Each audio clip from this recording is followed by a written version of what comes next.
வாராகி. வாராகினா யார்?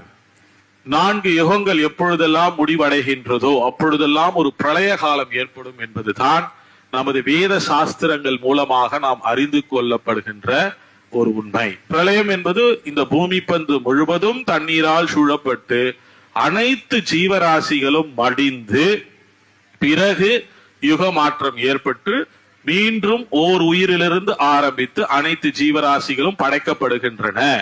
அதற்கு பெயர் தான் பிரளயம். அப்படி முழுவதும் இந்த பூமி பந்து நீரால் சூழப்படும் பொழுது அதற்கான புவியீர்ப்பு தன்மையை அது இழந்து விடுகின்றது. அந்த புவியீர்ப்பு தன்மை இழந்தவுடன் இந்த சூரிய குடும்பத்தை விட்டு இந்த பூமி பந்தாகப்பட்டது மெல்ல மெல்ல நகரத் தொடங்குகின்றது. அப்படி மெல்ல நகரும் பொழுது இது மனிதர்களும் மற்ற ஜீவராசிகளும் வசிப்பதற்கு ஏதுவாக இருத்தல் ஆகாது. அப்படி இந்த லோகத்தை காப்பதற்காக இருக்கின்ற விஷ்ணு பரமாத்மா இந்த பூமி பந்தை அந்த சூரிய குடும்பத்தில் நிலைநிறுத்தும் பொருட்டு விஸ்வரூபமாக அவதாரம் எடுத்ததுதான் வராக ரூபம்.